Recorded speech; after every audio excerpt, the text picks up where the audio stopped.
So it's been a whole hot sec since I have done a scientist story time, and I love doing scientist story times. And I thought today it would be super fun to combine scientist story time with crafting science and talk about Maria Sibylla Merian. Love her. I actually learned about Maria Sibylla Merian in an art history class, not even a science class. So that should tell you how important she is to both the scientific and artistic community. Spoiler alert, Maria Sibylla Merian was very well known for her paintings of flowers and butterflies and caterpillars and her work on Metamorphosis. So today, I will be attempting to recreate one of her works by painting as I tell you about her. I am not an actual artist, at least in the visual arts sense, so this ought to be interesting. Just for reference, I do have this lovely book of some of her artwork. And I will be, I don't even know what I want to try to recreate. I won't do it justice. I'm not that good. I'm gonna try this caterpillar with what looks to be an orange and some flowers. That feels like I can easily do that. Yeah. All right. Let's start. As I draw, maybe, how many things can Brianna do at one time? Anybody's guess? Your guess is as good as mine. Anyway, Maria Merian was born in 1647 in Frankfurt, Germany. Both her father and then stepfather, after her father passed away, were accomplished artists in their own right. And thanks to being born to a family of artists, Maria Merian was highly encouraged to follow suit.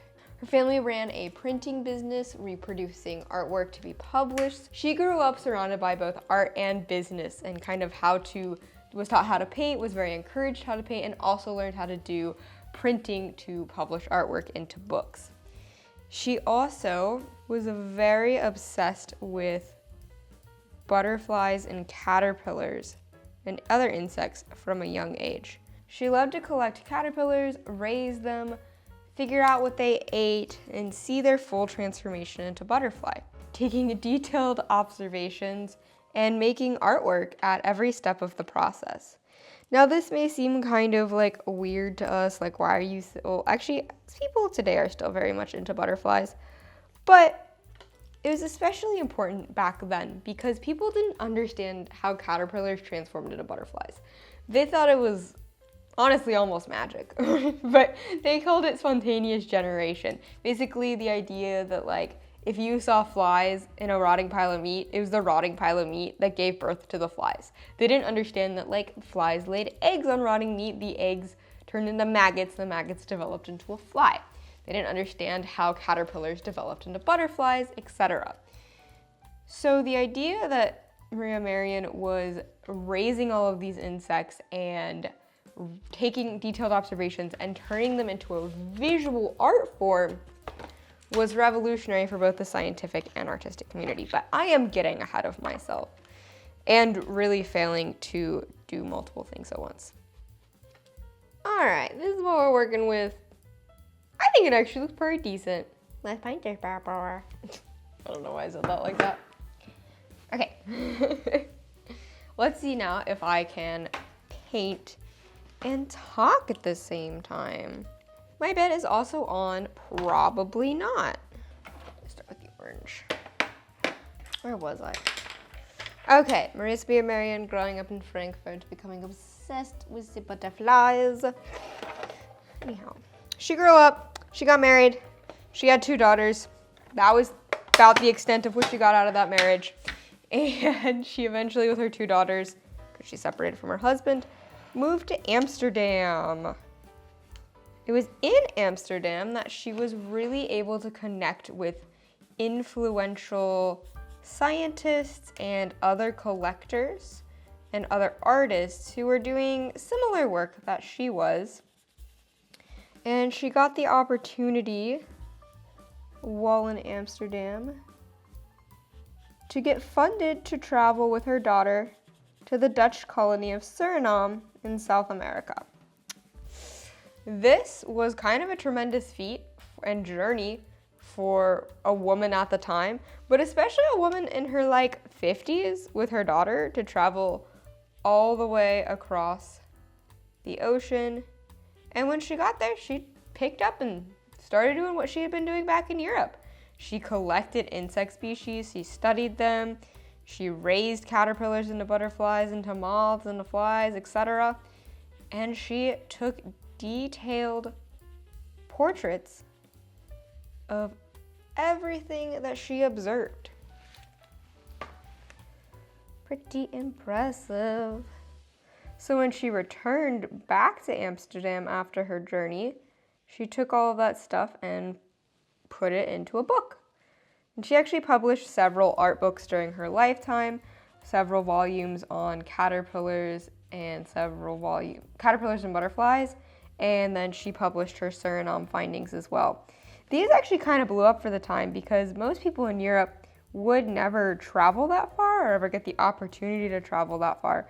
So her books and their very realistic renderings brought the kind of wild world of Suriname closer to people in the Netherlands and allowed them to see kind of this life and insects and flowers and other animals that they wouldn't have gotten to experience otherwise. That's a good looking orange, she says with not a lot of confidence. Oh, I wish I was a better artist, but I guess the only way to get better is to practice. The orange up of the fall.